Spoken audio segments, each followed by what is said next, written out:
Welcome. In this video, I'm going to teach you about the origin and the occult meanings of the Caduceus, the Kyrkouion, and the rod of Asclepius.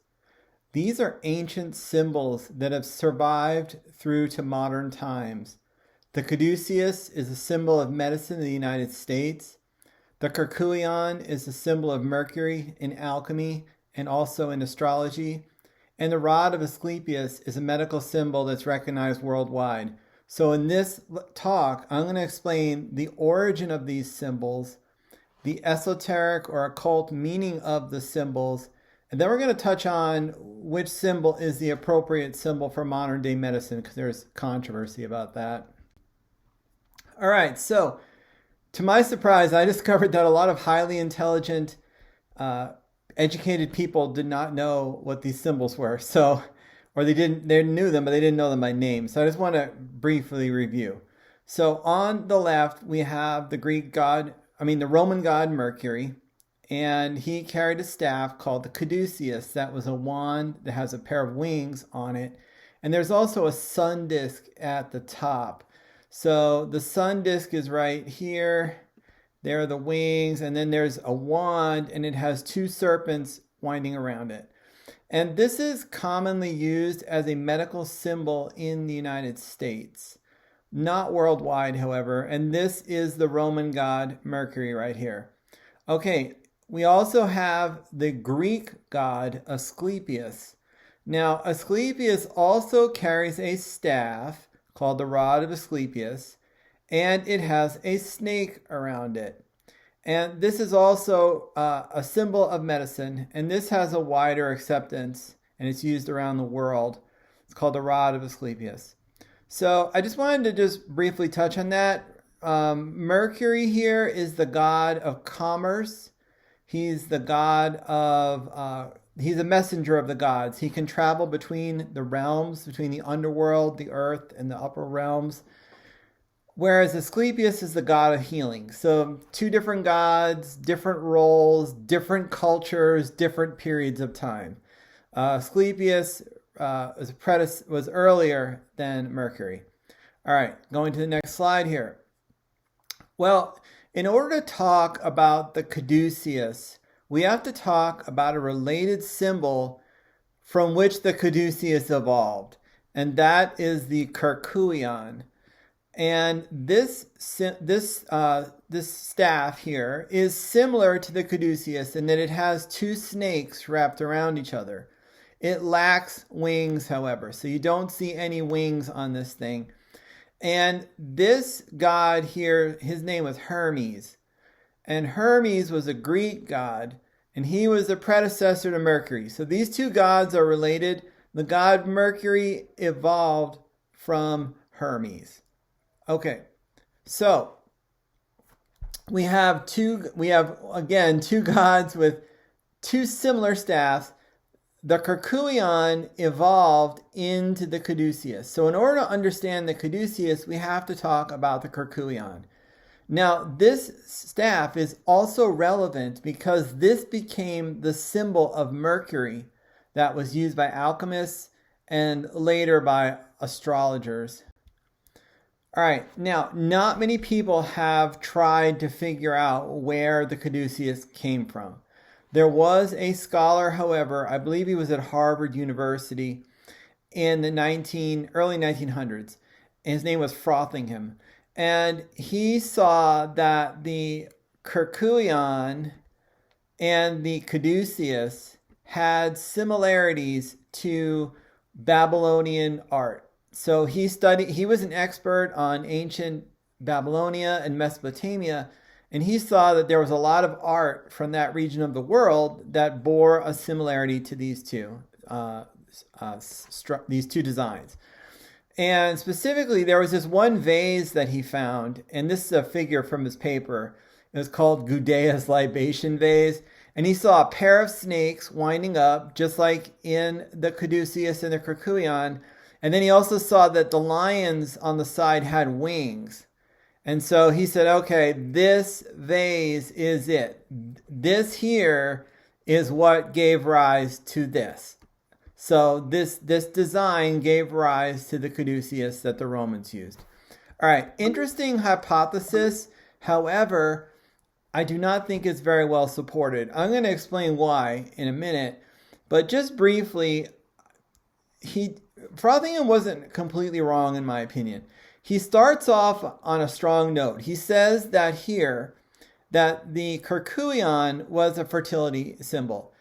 And that is absolutely correct because Hermes was the god of the phallus. So if you wanted to get an erection, you prayed to Hermes. His statues had giant phalluses on them. So this is definitely a phallic object, these two snakes winding around each other. And I'm going to explain it's even more phallic than you would imagine because in nature, this only happens when two male snakes encounter each other. So it's a totally masculine thing. All right, so he starts off, I agree with him. He says that the Babylonians always used these two snakes as fertility or, sexual vitality. And I agree with him on that. Where I disagree with him is that he thinks that the Romans and the Greeks copied this from them, but I think there's a much simpler explanation as to why there's a similarity with the iconography of these things. All right, now in modern New Age, thinking, people have noticed that, the energy system of India, the chakras and the kundalini, the way it's depicted in modern times, it bears similarity to the caduceus. And so a lot of people have said, okay, well, the caduceus, the Romans copied the Indian energy system. Now, I agree, there is a similarity in the modern day conception of energy from Kundalini with the Caduceus. I do not think, however, that they are related to each other in that the Romans copied India or vice versa. I believe these were independently derived, and I'm going to explain why in just a minute, because there's a very simple explanation for the similarity. Based on observations of nature. All right, but just even though I don't think that the Romans copied this from India or that India copied it from the Romans, later on we are going to see that the caduceus, that this similarity with the energy system is important, but from a historical sense, these are not related symbols. In my opinion, they did not evolve from one another. All right. So once again, here is the Kerkuion.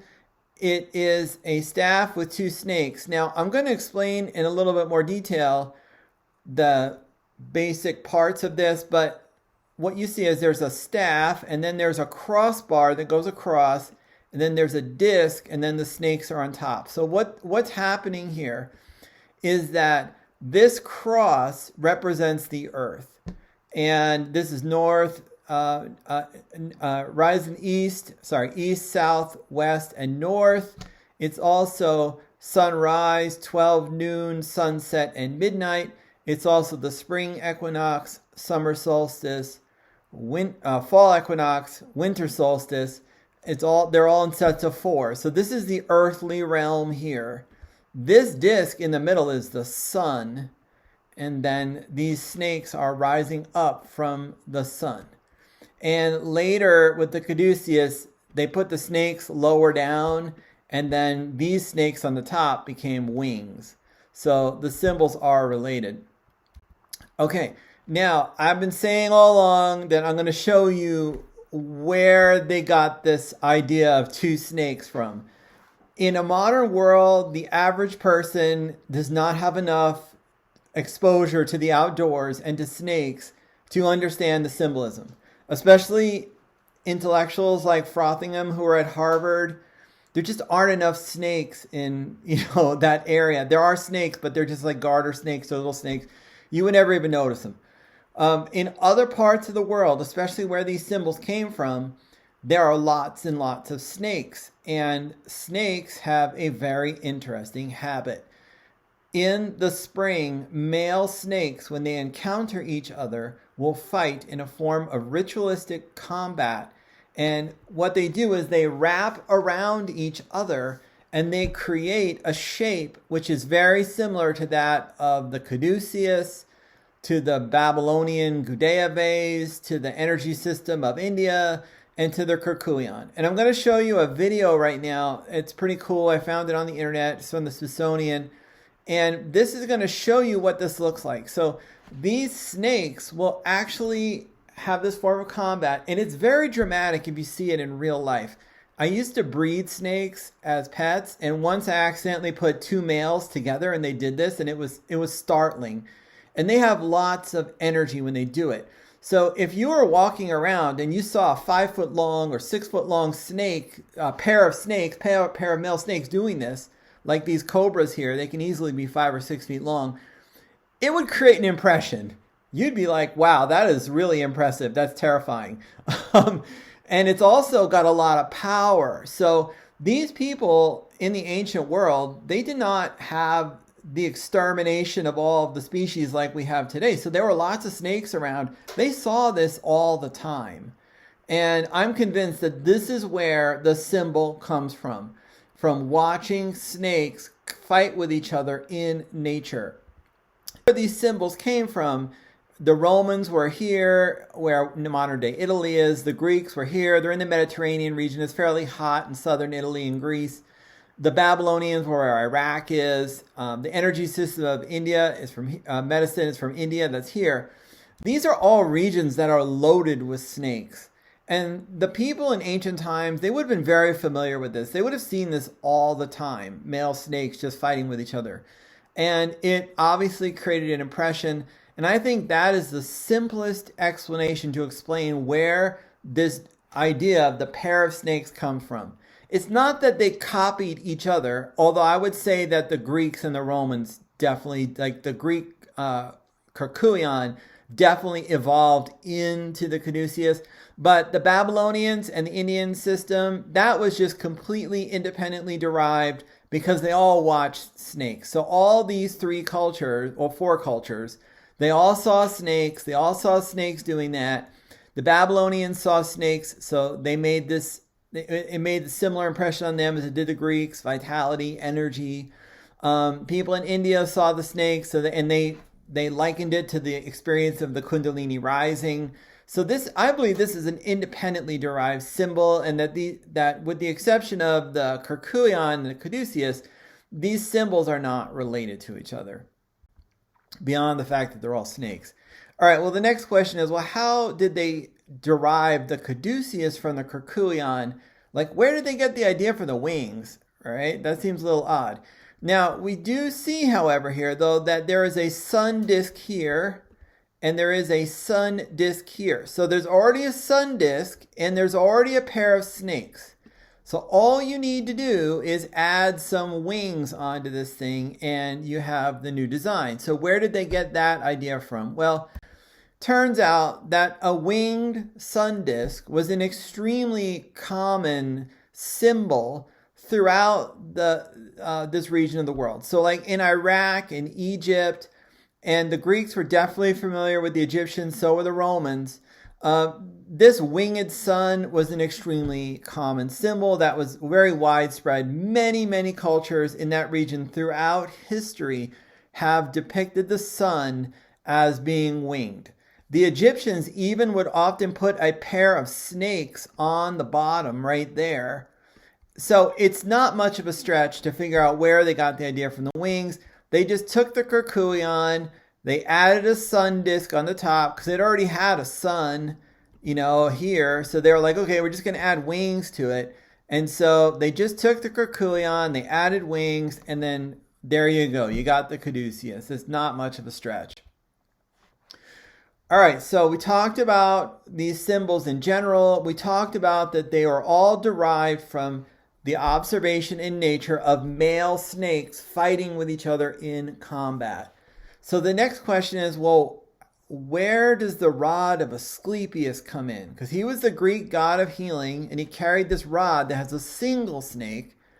So you're like, okay, there's a sun disk here. There's often a sun disk on this. There's a rod. Here's a pair of snakes. Here's a single snake. So, okay, well, one as a single snake, one as a pair. But there's rods, there's snakes, there's gods. So, like, isn't there a similarity? Like, aren't they related somehow? Interestingly, I think that these symbols were independently derived, but from an occult perspective, they have a similar meaning. So let me explain.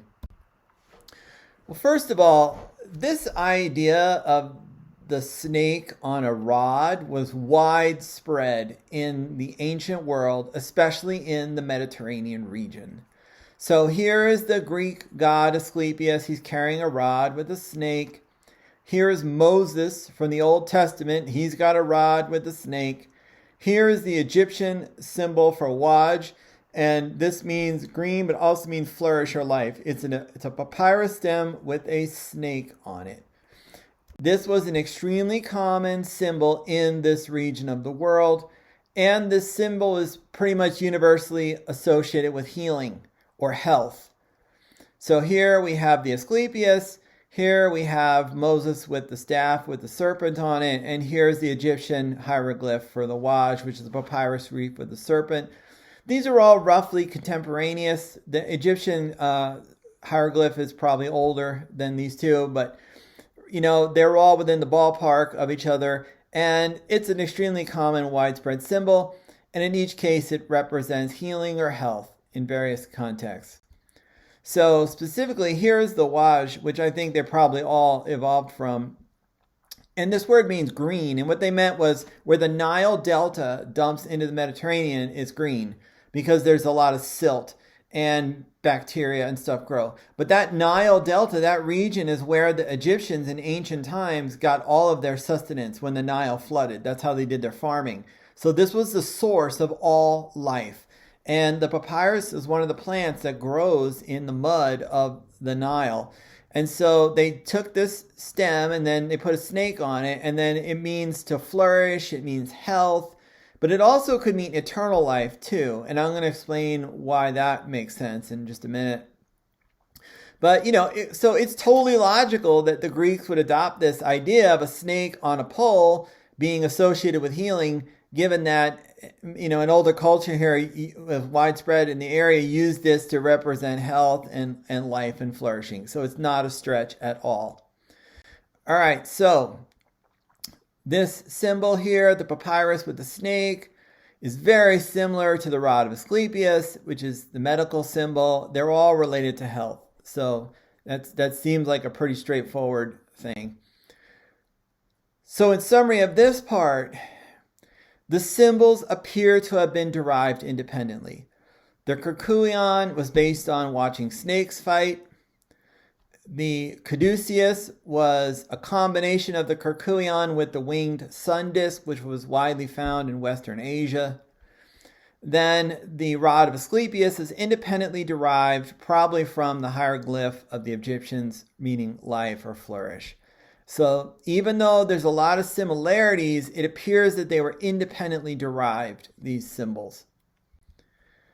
All right, now we're going to get into more of the occult part about what does the snake even mean esoterically or as an occult symbol. And most scholars treat this in a really superficial way. They'll just say oh, the snake sheds its skin and that represents regeneration and healing.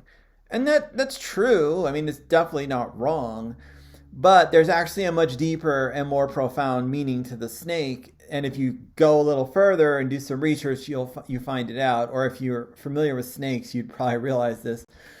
All right, so according to a very detailed study of Greek art that was done in 2021 by a scholar named Perez, the snake had profound symbolism in the ancient Greek world.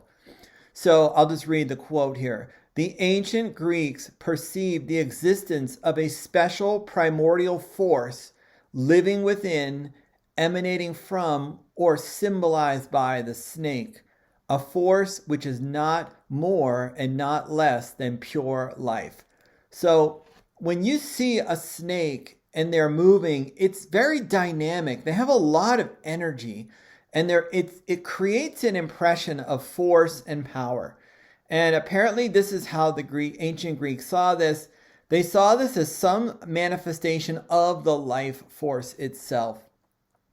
Then Perez goes on, there's another quote I took from his paper: the source of its power revolves around the primordial Gaia, or the primordial earth. The snake belongs to a different and older status quo, the pre-Olympian order. So that's before the gods of Olympus that most of us are familiar with. And it mediates a sacredness that concerns life in its crudest aspects, the power to create and the power to destroy. So, we have Asclepius here holding the rod with the snake on it. That means that he has the power over life and death. And that's what healers have. That's what medical doctors have to a certain extent. Maybe not completely, but they definitely have it more than just your average person on the street. The ability to control whether or not somebody lives or dies. So this snake on the pole with the god holding it means that this guy is holding the power over life and death. Same here with Hermes. They said he was a fertility god. Well, fertility is about life. It's about creation of new life. So he's holding the rod. In order to create new life, you've got to have the power of life. And we're going to see there's even deeper symbolism to this. All right, now, in order to go any further, we have to have another esoteric sort of occult reference understood. Most modern people are not familiar with this, so we need to discuss it. And this idea is from a famous anthropologist from the past. His name was Mircea Eliade. Now, modern-day anthropologists discredit his work because they're materialist skeptics and they're not really open to anything that's not within their paradigm, which is often very limited, unfortunately. But he had some really amazing ideas. And even though he was in a mainstream anthropology setting, he was actually a very profound occultist. And I highly recommend that you read his books, especially The Sacred and the Profane. It's an incredible work for understanding the occult. Okay, and it's really not that hard to understand. All right, one of his central tenets from that book is that there is something called the axis mundi. In other cultures, they called this the world tree. And what he said was that when you look at societies around the world, there's always a central point around which the society is built. And he called this the axis mundi, or the center of the world. And he said from this central point, order is created from chaos. And he gave lots of examples. Like there's often a central square in the middle of a town, or a central church. Or in some cultures, they even put a pole in the middle of their tents to create a sacred sort of space, a center point from which order can come out of chaos. And he called this the axis mundi. And he said that these places are special because they connect the three realms of the heavens, the earth, and the underworld. And it allows the sacred to be born into the world. It's like the navel of the world, the central point. And even modern science has this with the Big Bang theory, that everything started from a single point and went out. The ancient Jews had it with the Sitsum idea, that there's that God condenses to a central point so that creation can occur. The Greeks had the monad, where everything starts from a single point. So this is like this axis mundi. There's a single line, or the single point that becomes a line that connects the three different realms. And this allows order to come out of chaos, and it allows the sacred, or God, or the divine force to manifest and create order on the earth. And this is why in many cultures there's a central focus or organizing point. There's the city center in most cities, Okay, so now that we got that out of the way, let's take a look at this. So guess what? All of these symbols have the axis mundi built into them. Here is the Egyptian hieroglyph with the snake on it. This is the axis mundi. The papyrus stem goes into the mud. That's the underworld.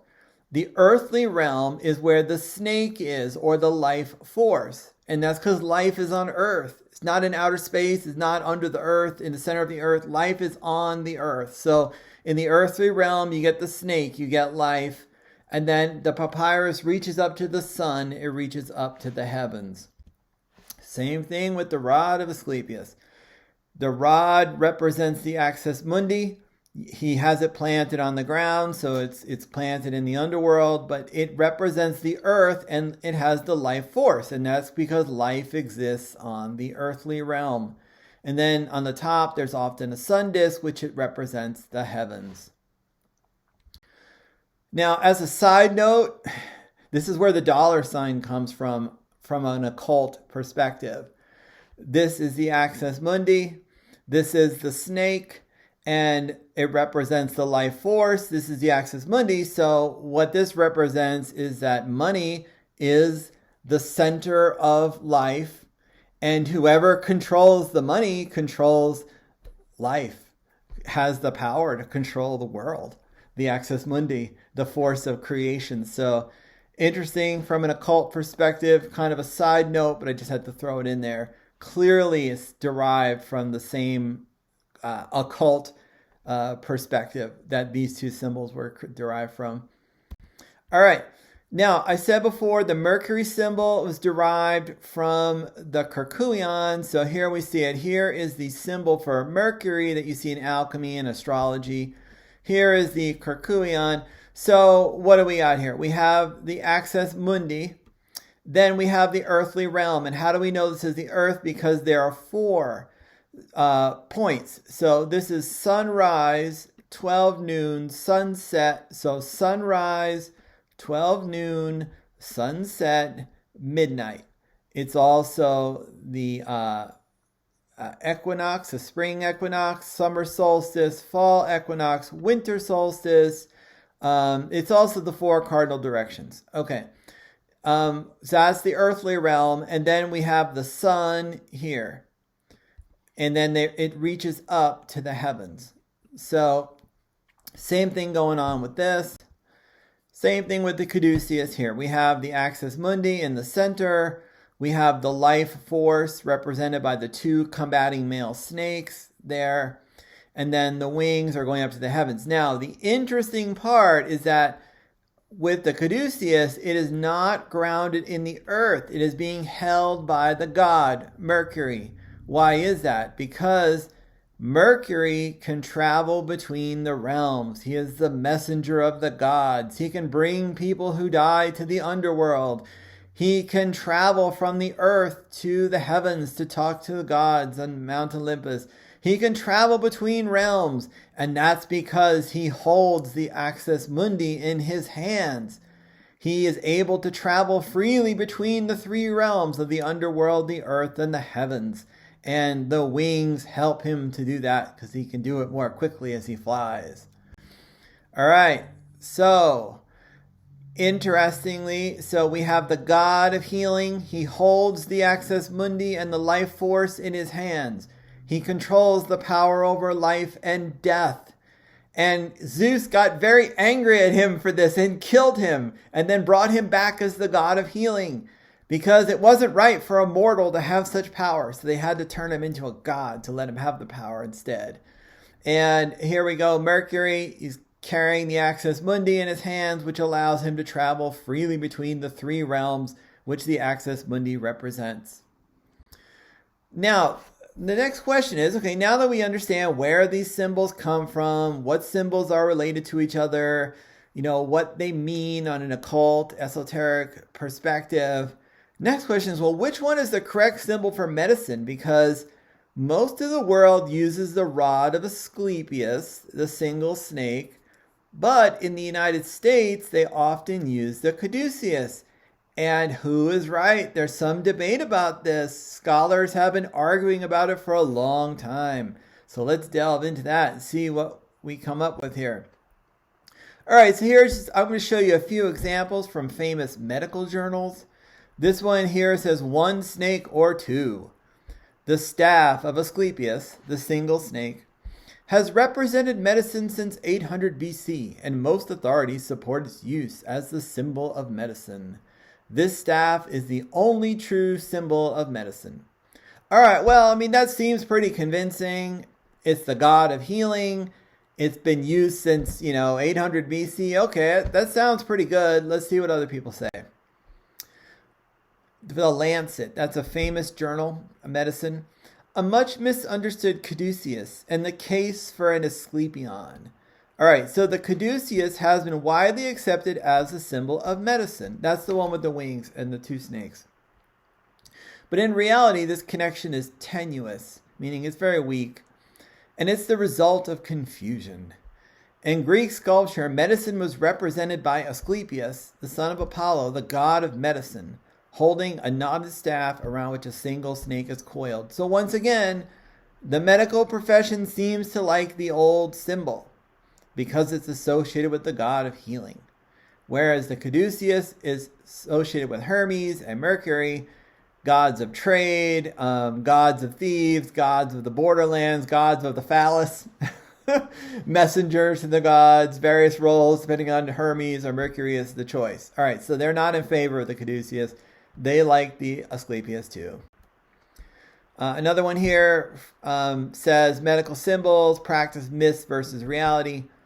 There is increasing awareness and recognition that the Caduceus is a false symbol and has no historical substantiation as an emblem of medicine. All right, well, that seems really good on face value, but if you're an occultist, if you're a truth seeker, you want to go deeper than that. It's a pretty surface level analysis. You know, okay, great, so the god had it, but what does all the evidence say? If we put all the evidence on the table, what does it really say, and which one is actually the better symbol?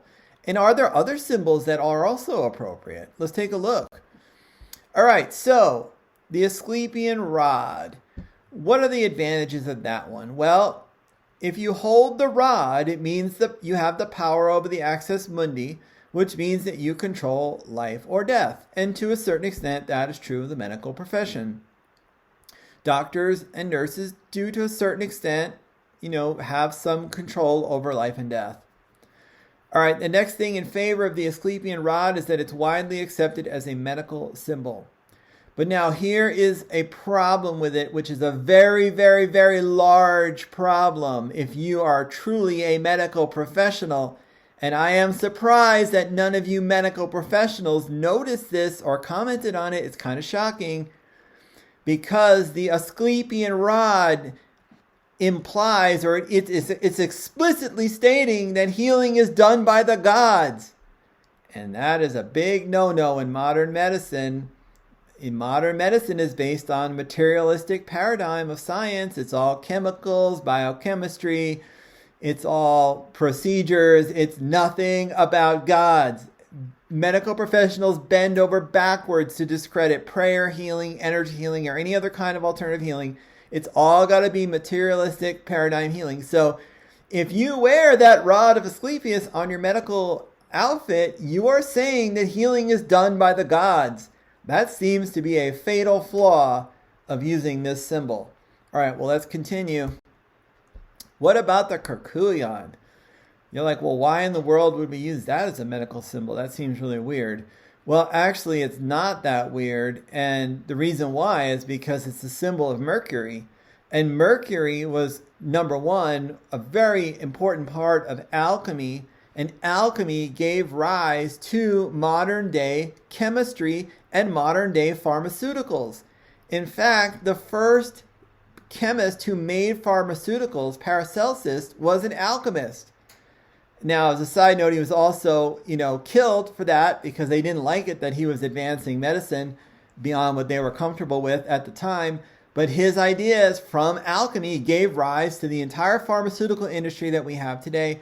And also alchemy gave rise to modern day chemistry. So that's a great symbol. Also, mercury is one of the first medicines ever used. They used it to treat syphilis.